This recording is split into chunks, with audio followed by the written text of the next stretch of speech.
Hello everyone, welcome to your YouTube channel let's do it. तो students, जैसे कि आपको पता ही है कि हमने ट्रैफिक इंस्पेक्टर के रिगार्डिंग एक सीरीज शुरू की है जिसमें कि हम एचपीएसएससी के जितने भी प्रीवियस ईयर के क्वेश्चन पेपर होंगे उन्हें हम यहाँ पर डिस्कस करेंगे, जो कि आपके आने वाले ट्रैफिक इंस्पेक्टर एग्जाम के लिए तो हेल्पफुल होंगे ही होंगे, पर साथ साथ में अगर आप किसी और एग्जाम की प्रेपरेशन भी कर रहे हो तो उसमें भी ये सीरीज़ आपके लिए काफ़ी ज़्यादा हेल्प करने वाली है। और हाँ, अगर आपने 2020 या 21 में कोई एचपीएसएससी से रिलेटेड कोई पेपर दिया है तो आप मुझे मेरी ईमेल आईडी पर जो है उस पेपर को सेंड कर सकती हैं। मेरी ईमेल आईडी है soniasingh379451। तो इसके ऊपर जो है आप मुझे मेल कर सकते हैं और हम उस पेपर को यहाँ पर डिस्कस करेंगे, जो कि आपके लिए काफ़ी ज़्यादा हेल्प करेगा। तो चलिए स्टार्ट करते हैं। तो यहाँ पर हमारा क्वेश्चन है, निम्न में से क्या इंडो आर्यन के स्वदेश के रूप में सर्वाधिक व्यापक रूप से स्वीकृत है। इसमें क्वेश्चन में पूछा गया है कि इंडो आर्यन यानी कि आर्य जो थे वो कहाँ के रहने वाले थे, तो ये कहाँ से आए थे, तो ये आए थे मध्य एशिया से। और मध्य एशिया से यानी कि मैक्स मूलर जो थे, उन्होंने मैक्स मूलर के अनुसार आर्य जो थे मध्य एशिया से आए थे। तो ये क्वेश्चन भी आपसे कई बार पूछा जाता है और इसे ही सबसे ज़्यादा प्रसिद्ध मत इसे ही माना जाता है कि आर्य जो थे वो मध्य एशिया से आए थे। और ये किसने कहा था? मैक्स मूलर ने। और आर्य आर्कटिक प्रदेश के रहने वाले थे, ये किसने कहा था? तो ये कहा था बाल गंगाधर तिलक ने। नेक्स्ट क्वेश्चन की बात करते हैं। नेक्स्ट क्वेश्चन है, हड़प्पा संस्कृति का संपूर्ण क्षेत्र प्रतिनिधित्व करता है एक त्रिकोणीय क्षेत्र का। एक त्रिकोणीय क्षेत्र का, ऑप्शन नंबर सी यहाँ पर राइट आंसर हो जाएगा। नेक्स्ट क्वेश्चन की बात करते हैं, श्रावस्ती राजधानी रही थी, तो श्रावस्ती किसकी राजधानी थी? कौशल की। और अंग की बात करें तो अंग की राजधानी क्या थी? तो वो थी चंपा। और काशी की राजधानी थी वाराणसी और अवंती की राजधानी है उज्जैन या महेशमती। नेक्स्ट क्वेश्चन की बात करते हैं, किस शासक ने एलोरा में शिव का प्रसिद्ध रॉक कट मंदिर निर्मित कराया था? तो ये किसने करवाया था? ये कृष्ण प्रथम ने। ऑप्शन नंबर ए यहाँ पर राइट आंसर हो जाएगा। और दंती दुर्ग की अगर हम बात करें तो दंती दुर्ग ने राष्ट्रकूट वंश की स्थापना की थी 752 ईस्वी में। और राष्ट्रकूट वंश की राजधानी थी मणिकर या मान्यखेत। गोविंद तृतीय की अगर हम बात करें तो इसने त्रिपक्षीय संघर्ष में भाग लिया था। और अमोघ वर्ष जो है तो ये जैन धर्म को मानने वाला था। कई बार ये क्वेश्चन भी पूछा जाता है कि अमोघ वर्ष जो था वो किस धर्म को मानने वाला था, तो जैन धर्म को। अमोघ वर्ष ने कन्नड़ में कविराज मार्ग की उपाधि धारण की थी और इसने तुंगभद्रा नदी में समाधि लेकर के अपने प्राणों का त्याग कर दिया था। और इससे रिलेटेड कुछ और क्वेश्चन भी पूछे जाते हैं अमोघ वर्ष से रिलेटेड कि अमोघ वर्ष के दरबार में आदि पुराण के रचनाकार जिनसेन, गणितासार संग्रह के रचनाकार महावीराचार्य और अमोघ वृत्ति के लेखक साक्यायना जो थे, इनके दरबार में रहते थे, अमोघ वर्ष के दरबार में। नेक्स्ट क्वेश्चन की बात करते हैं, निम्न में से किस सुल्तान ने अपनी आत्मजीवनी लिखी थी? तो अपनी आत्मजीवनी लिखी थी फिरोज तुगलक ने। फिरोज तुगलक ने जो था फुतुहात ए फिरोज शाही नाम से अपनी आत्मकथा लिखी थी। और इसने ज्वालामुखी मंदिर पर आक्रमण किया था और यहाँ से 1300 संस्कृत पुस्तकें लूट कर ले गया था संस्कृत की, और उनका फारसी में इसने अनुवाद करवाया था। और नेक्स्ट की अगर हम बात करें इसके फिरोज़ तुगलक की, तो इसने ब्राह्मणों पर जजिया लगाया था। जजिया कर फिरोज़ तुगलक ने पहला मुसलमान था ये फिरोज़ तुगलक जिसने ब्राह्मणों पर जजिया कर लगाया था। और इसने सिंचाई कर भी लगाया था फिरोज़ तुगलक ने। फिरोज़ तुगलक ने 24 कष्टदायक करों को समाप्त करके केवल 4 कर खुम्स, खराज, जजिया और जक़ात यही लगाए थे। और फिरोज़ तुगलक ने जो था दीवान खैरात की स्थापना की थी। ये भी कई बार पूछा जाता है कि दीवान खैरात की स्थापना किसने की थी, तो फिरोज़ तुगलक ने। नेक्स्ट क्वेश्चन की बात करते हैं, मराठा राज्य का दूसरा संस्थापक कौन माना जाता है? तो ये माना जाता है बाजीराव को। बाजीराव को जो है मराठा राज्य का दूसरा संस्थापक माना जाता है। और मराठा राज्य की स्थापना किसने की थी? शिवाजी ने। सिवनेर दुर्ग में इनका जन्म हुआ था शिवाजी का। शिवाजी के पिता का नाम शाहजी भोंसले और माता का नाम जीजाबाई था। नेक्स्ट क्वेश्चन की बात करते हैं, स्वदेशी आंदोलन का प्रतीक चिन्ह क्या था? तो स्वदेशी आंदोलन का प्रतीक चिन्ह था चरखा। ऑप्शन नंबर डी यहाँ पर राइट आंसर है। नेक्स्ट क्वेश्चन की बात करते हैं, दीपावली घोषणा किसने और कब तैयार की थी? तो दीपावली घोषणा जो थी लॉर्ड इरविन ने 1929 में तैयार की थी। नेक्स्ट क्वेश्चन की बात करते हैं, लोएस एक उदाहरण है। तो लोएस किसका उदाहरण है? ये है एवोलिन शैल का। एवोलिन शैल का लोएस एक उदाहरण है। नेक्स्ट क्वेश्चन की बात करते हैं, निम्नलिखित कौन सी भूकंपीय तरंगें केवल पृथ्वी की सतह को प्रभावित करती हैं? तो वो होती हैं सतही तरंगें, जो कि पृथ्वी की सतह को प्रभावित करती हैं। नेक्स्ट क्वेश्चन की बात करते हैं, निम्न में से कौन प्रदेश शीतकाल में अधिकतम वर्षा प्राप्ति वाला है? तो शीतकाल में अधिकतम वर्षा प्राप्ति वाला जो प्रदेश है वो है भूमध्य सागरीय प्रदेश। ऑप्शन नंबर डी यहाँ पर राइट आंसर है। नेक्स्ट क्वेश्चन की बात करते हैं। चंद्रमा और पृथ्वी के मध्य सर्वाधिक दूरी का आवर्त कहलाता है? तो चंद्रमा और पृथ्वी के मध्य सर्वाधिक दूरी का आवर्त कहलाता है एपोजी। एपोजी। और ऑप्शन नंबर बी पेरिजी की बात करें तो पेरिजी होता है कि चंद्रमा की कक्षा या उस उपग्रह का बिंदु जिस पर वह पृथ्वी के सबसे नज़दीक है उसे हम कहते हैं पेरिजी। नेक्स्ट क्वेश्चन की बात करते हैं। वे प्राणी जो अपना आहार अनन्य रूप से पौधों से प्राप्त करते हैं कहलाते हैं? तो ये कहलाते हैं हर्बीवोरस। हर्बीवोरस होता है शाकाहारी, इसे हम हर्बीवोरस को हिंदी में शाकाहारी कहते हैं। कार्निवोरस को हम हिंदी में कहते हैं मांसाहारी, और ओमनीवोरस को हम हिंदी में कहते हैं सर्वभक्षक, यानी कि जो सब कुछ खा लेता है। मांसाहारी, शाकाहारी, इसमें सब कुछ ये आते हैं। और कार्निवोरस यानी कि मांसाहारी जो कि मांस खाते हैं। तो यहाँ पर ऑप्शन नंबर ए इसका राइट आंसर हो जाएगा। वे प्राणी जो अपना आहार अनन्य रूप से पौधों से प्राप्त करते हैं कहलाते हैं हर्बीवोरस। नेक्स्ट क्वेश्चन की बात करते हैं। किर्गिज आदिवासी का स्वदेश है? तो किर्गिज आदिवासी कहाँ के रहने वाले हैं? मध्य एशिया के, central Asia. Option number A right answer है। नेक्स्ट क्वेश्चन की बात करते हैं। स्थानांतरित कृषि में प्रमुखतः कौन सी फसलें उगाई जाती हैं?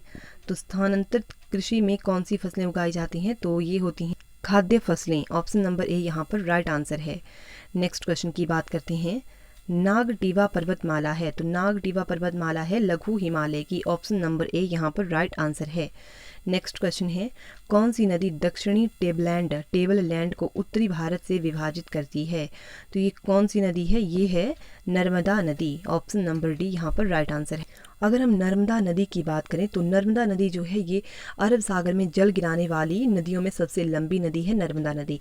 और नर्मदा नदी गोदावरी और कृष्णा नदियों के बाद पूरे प्रायद्वीपीय भारत की तीसरी सबसे लंबी नदी है नर्मदा नदी।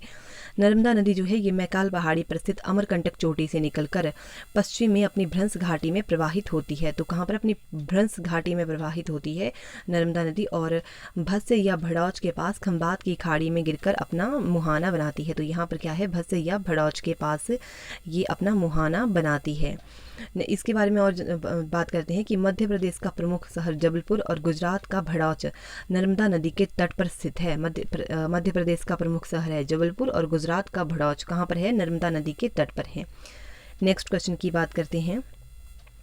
निम्न में से कौन सा क्षेत्र अरब सागर शाखा के मानसून से प्रभावित नहीं है?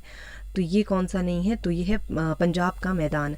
ऑप्शन नंबर डी यहाँ पर राइट आंसर हो जाएगा। नेक्स्ट क्वेश्चन की बात करते हैं। हमारा नेक्स्ट क्वेश्चन है। निम्नलिखित में से कौन सी मृदा का प्रकार चाय की खेती के लिए सर्वाधिक उपयुक्त है? तो ये होती है जलोढ़ मृदा। नेक्स्ट क्वेश्चन की बात करते हैं। निम्न में से कौन सा राज्य ऊनी वस्त्रों का अग्रणी उत्पादक है? तो ऊनी वस्त्रों का अग्रणी उत्पादक है पंजाब। ऑप्शन नंबर बी यहाँ पर राइट आंसर है। नेक्स्ट क्वेश्चन की बात करते हैं। मूलभूत अधिकारों का कौन सा प्रावधान सीधे तौर पर बालक के विरुद्ध शोषण से संबंधित है? तो यहाँ पर इसका राइट आंसर है ऑप्शन नंबर बी। जो इसकी ऑफिशियल आंसर की है उसमें इसका राइट आंसर जो है ऑप्शन नंबर डी दे करके रखा हुआ है, बट इसका right answer option number B होगा। और आर्टिकल 32 जो है इसमें संवैधानिक उपचारों के अधिकारों से संबंधित है 32, और इसका राइट आंसर है option number B. Next question की बात करते हैं। कौन सी जाति अनुसूचित जाति मानी जाएगी, इसे निर्दिष्ट करने की अधिकारिता निम्न में से किसमें निहित है? तो ये किस में होती है? राष्ट्रपति में होती है। किसी जाति को जो है एससी या एसटी घोषित करना जो है ये कौन करता है? तो ये राष्ट्रपति घोषित करता है। अगर हम बात करें इसकी कि एससी एसटी आयोग की, तो ये होते हैं संवैधानिक निकाय। एससी एसटी आयोग जो है तो एक संवैधानिक निकाय है, और इनका गठन जो है अनुच्छेद 338 के तहत किया गया है। 89th अमेंडमेंट 2003 के द्वारा जो है तो जो NCSC यानी कि नेशनल कमीशन शेड्यूल कास्ट जो है इसे अनुच्छेद 338 में इसकी स्थापना की गई है। 2004 में इसे अलग कर दिया गया था NCSC को NCST से, नेशनल कमीशन शेड्यूल कास्ट से। और नेशनल कमीशन शेड्यूल कास्ट जो है ये अनुच्छेद 338 ए में जो है इसका प्रावधान है नेशनल कमीशन शेड्यूल ट्राइब्स का। नेक्स्ट क्वेश्चन की बात करते हैं। हमारा नेक्स्ट क्वेश्चन है। भारतीय संविधान का कौन सा संशोधन संघ मंत्रिमंडल के आकार को सीमित करता है? तो ये कौन सा संशोधन है? तो ये है 143 जो है इसका राइट आंसर हो जाएगा ऑप्शन नंबर डी, 51वां संविधान संशोधन। नेक्स्ट क्वेश्चन की बात करते हैं। भारत के नियंत्रक एवं महालेखा परीक्षक की नियुक्ति की जाती है। तो भारत के नियंत्रक एवं महालेखा परीक्षक की नियुक्ति जो है राष्ट्रपति के द्वारा की जाती है। अनुच्छेद 148 से लेकर के 151 तक नियंत्रक एवं महालेखा परीक्षक के बारे में वर्णन किया गया है। अगर नियंत्रक एवं महालेखा परीक्षक जो है इसे हटाना हो तो इसे हटाने के लिए दोनों सदनों में समावेदन करना पड़ता है और इसकी पदावधि होती है 6 वर्ष से लेकर के 65 वर्ष की आयु तक। और इस सेवानिवृत्ति के बाद जो है नियंत्रक एवं महालेखा परीक्षक जो है किसी भी सरकारी पद पर नहीं रह सकते हैं।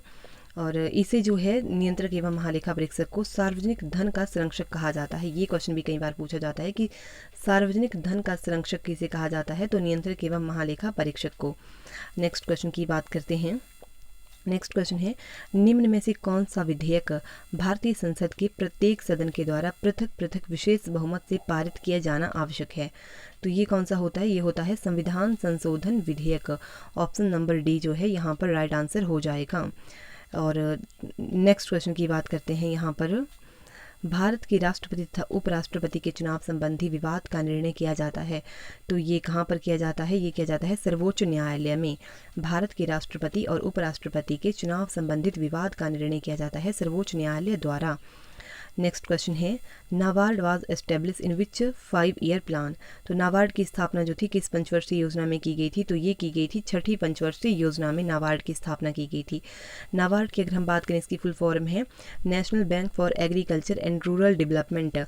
इसका हेडक्वार्टर जो है नाबार्ड का वो है मुंबई में इसका हेडक्वार्टर है। और इसकी स्थापना हुई थी नाबार्ड की 12 जुलाई 1982 को इसकी स्थापना हुई थी नाबार्ड की। और 6ठी पंचवर्षीय योजना का टाइम पीरियड क्या है? 1980 से लेकर के 1982 के बीच में 1985 के बीच में जो है 6ठी पंचवर्षीय योजना का टाइम पीरियड है। 6ठी पंचवर्षीय योजना जो है उसका मुख्य उद्देश्य क्या था? तो इसका मुख्य उद्देश्य था गरीबी उन्मूलन और रोजगार में वृद्धि। ये क्वेश्चन भी कई बार पूछा जाता है कि 6ठी पंचवर्षीय योजना का उद्देश्य क्या था? तो ये था गरीबी उन्मूलन और रोजगार में वृद्धि। नेक्स्ट क्वेश्चन की बात करते हैं। राष्ट्रीय नवीकरण निधि की रचना किस उद्देश्य से की गई थी? तो राष्ट्रीय नवीकरण निधि जो है इसकी रचना की गई थी उद्योगों की पुनर्संरचना और आधुनिकीकरण के उद्देश्य से। नेक्स्ट क्वेश्चन की बात करते हैं। भारत में मौद्रिक नीति को सूत्रबद्ध कौन करता है? तो भारत में मौद्रिक नीति को सूत्रबद्ध करता है RBI, reserve bank of India. Reserve bank of India जो है इसकी स्थापना हुई थी 1 अप्रैल 1935 को इसकी स्थापना हुई थी। इसके जो गवर्नर है वर्तमान समय में वो हैं शक्तिकांत दास। और बात करें नीति आयोग की, तो नीति आयोग जो है इसका गठन हुआ था 1 जुलाई 2015 में इसका गठन हुआ था। और इसका हेडक्वार्टर है न्यू दिल्ली में नीति आयोग का। और इसके कार्यपालक या अध्यक्ष जो हैं नीति आयोग के वो होते हैं नरेंद्र मोदी, यानी कि देश के प्रधानमंत्री। और सेबी की बात करें तो इसकी फुल फॉर्म होती है security and exchange board of India, SEBI की फुल फॉर्म है। और इसकी स्थापना हुई थी 1992 में 12 अप्रैल 1992 में जो है सेबी की स्थापना हुई थी, जिसका हेडक्वार्टर कहाँ पर है? मुंबई में इसका हेडक्वार्टर है, मुंबई में। और ये जो एजेंसी है, एजेंसी एग्जीक्यूटिव या इसके चेयरपर्सन जो हैं सेबी के, तो वो हैं अजय त्यागी। ये क्वेश्चन भी पूछा जाता है कई बार। और वित्त मंत्रालय जो है किसके अधीन है? तो निर्मला सीतारमण के अधीन है। और वित्त मंत्रालय की स्थापना हुई थी 1946 में, जिसका हेडक्वार्टर है न्यू दिल्ली में। नेक्स्ट क्वेश्चन की बात करते हैं। हमारा नेक्स्ट क्वेश्चन है, भारत सरकार के द्वारा संग्रहित कर राजस्व का निम्न में से कौन सा एक स्रोत नहीं है? तो यह इसका कौन सा स्रोत नहीं है? तो यहाँ पर 150 जो है इसका राइट आंसर है ऑप्शन नंबर डी, लाभांश तथा लाभ। भारत सरकार के द्वारा संग्रहित कर राजस्व का निम्न में से कौन सा एक स्रोत नहीं है? लाभांश तथा लाभ। नेक्स्ट क्वेश्चन की बात करते हैं। वह गैसीय ईंधन जिसमें कार्बन डाइऑक्साइड नहीं होता है, तो ये होता है natural gas. Option number C यहाँ पर राइट आंसर है। नेक्स्ट क्वेश्चन है, रक्त में ग्लूकोज का स्तर नियंत्रित किया जाता है, तो किसके द्वारा? इंसुलिन के द्वारा। ऑप्शन नंबर बी यहाँ पर राइट आंसर है। नेक्स्ट क्वेश्चन है, डिप्थीरिया के द्वारा प्रभावित होने वाला अंग है, तो डिप्थीरिया के द्वारा प्रभावित होने वाला अंग होता है श्वास नली, तो इसलिए राइट आंसर यहाँ पर है none of these. Option number D right answer है। और डिप्थीरिया जो है ये किस जीवाणु से होता है? तो ये होता है कोरिनी बैक्टीरियम डिप्थीरी। तो नेक्स्ट क्वेश्चन की बात करते हैं। हमारा नेक्स्ट, दर्दनाशक ड्रग्स जाने जाते हैं। तो दर्दनाशक ड्रग्स जो हैं ये किस नाम से जाने जाते हैं? तो ये जाने जाते हैं एनाल्जेसिक के नाम से। नेक्स्ट क्वेश्चन की बात करते हैं, ये यहाँ पर रीजनिंग का क्वेश्चन है। एक फोटोग्राफ में एक महिला की तरफ इंगित करते हुए विमल ने कहा, वह मेरे दादाजी के इकलौते पुत्र की पुत्री है। विमल उससे किस प्रकार संबंधित है? तो उससे वो भाई। ऑप्शन नंबर ए यहाँ पर राइट आंसर हो जाएगा। नेक्स्ट क्वेश्चन है, 31 विद्यार्थियों की कक्षा में सुधा का क्रम नीचे से 11वां है और उसका ऊपर से कौन सा क्रम होगा? तो उसका ऊपर से होगा 21वां। ऑप्शन नंबर सी यहाँ पर राइट आंसर है। नेक्स्ट क्वेश्चन है, हिमाचल प्रदेश की सबसे बड़ी प्राकृतिक झील है। तो हिमाचल प्रदेश की सबसे बड़ी प्राकृतिक झील है रेणुका। नेक्स्ट क्वेश्चन है, सुप्रसिद्ध मोहन पार्क अवस्थित है। तो मोहन पार्क जो है ये कहाँ पर है? तो ये है सोलन में। तो इसीलिए इसका right answer option number D हो जाएगा, none of these. Next question हो जाएगा यहाँ पर। नेक्स्ट क्वेश्चन है, 1682 में बिलासपुर के राजा कौन थे जब गुरु गोविंद सिंह ने इस क्षेत्र का प्रवास किया था? तो उसमें कौन थे? भीमचंद थे। ऑप्शन नंबर सी यहाँ पर राइट आंसर है। नेक्स्ट क्वेश्चन की बात करते हैं, हिमाचल प्रदेश का कौन सा जिला भ्रातृ बहुपति प्रथा के लिए प्रसिद्ध है? तो ये कौन सा है? ये है Kinnaur. Option number A right answer है। Option number A Kinnaur. Kinnaur जो है हिमाचल प्रदेश का कौन सा जिला भ्रातृ बहुपति प्रथा के लिए प्रसिद्ध है? तो वो है किन्नौर। नेक्स्ट क्वेश्चन है, निम्न में से कौन सा भारत का पहला जलगत रोबोटिक ड्रोन है? ये करंट अफेयर का क्वेश्चन था उस टाइम का। तो यहाँ पर इसका राइट आंसर है 161 का option number C. Next question की बात करते हैं, निम्न में से कौन सी तकनीक पहल का भारत सरकार ने हाल ही में कॉफ़ी उत्पादकों के लिए आरंभ किया है? तो ये कौन सी है? ये है कॉफ़ी कनेक्ट। नेक्स्ट क्वेश्चन की बात करते हैं, भारतीय पुरुष हॉकी टीम ने जकार्ता एशियाई खेल 2018 में किस देश को पराजित कर कांस्य जीता है? तो इसका right answer option number C Pakistan. ये आपके लिए इंपॉर्टेंट नहीं है करंट अफेयर के क्वेश्चन, क्योंकि ये 2018 के हैं, तो ये आपके लिए उतना ज़्यादा इंपॉर्टेंट नहीं है, बट मैं आपको इनके आंसर यहाँ पर बता देती हूँ। नेक्स्ट क्वेश्चन है, किस राज्य सरकार ने गरीबी रेखा के नीचे परिवारों की महिलाओं को मुफ्त मोबाइल फ़ोन प्रदान करने का निर्णय लिया है? तो ये किसने लिया है? ये लिया है राजस्थान गवर्नमेंट ने। Option number A right answer. Next question की बात करते हैं, you must get rid dash unnecessary things. तो इसका राइट आंसर है option number A off. You must get rid of unnecessary things. Next question की बात करते हैं, एंटोनिम्स आपको बताना है रोबस्ट का। तो यहाँ पर इसका राइट आंसर हो जाएगा option number be weak. Next question है, यहाँ नेक्स्ट क्वेश्चन हमारा है ईडम्स का। तो ये क्या है? To draw the long bow. तो यहाँ पर इसका राइट आंसर हो जाएगा option number B. Option number B यहाँ पर राइट आंसर है। To exaggerate option number B. Next question की बात करते हैं, दीर्घ का पर्यायवाची है। तो इसका क्या पर्यायवाची हो जाएगा? इसका हो जाएगा नेत्र। दीर्घ का पर्यायवाची है नेत्र। नेक्स्ट क्वेश्चन की बात करते हैं, अति जमा अल्प। तो इसका हो जाएगा अत्यल्प। ऑप्शन नंबर ए यहाँ पर राइट आंसर है, अत्यल्प। नेक्स्ट क्वेश्चन है, यथाक्रम में समास है। तो यथाक्रम में क्या है? अव्ययभाव समास है। ऑप्शन नंबर डी यहाँ पर राइट आंसर है। तो आज के लिए इतना ही। अब मिलेंगे नेक्स्ट वीडियो में। अगर आपको वीडियो अच्छी लगी है तो आप वीडियो को लाइक कर सकते हैं, और इसी तरह की अगर आप और इन वीडियोस पाना चाहते हैं तो आप चैनल को सब्सक्राइब कर सकते हैं। Thank you so much.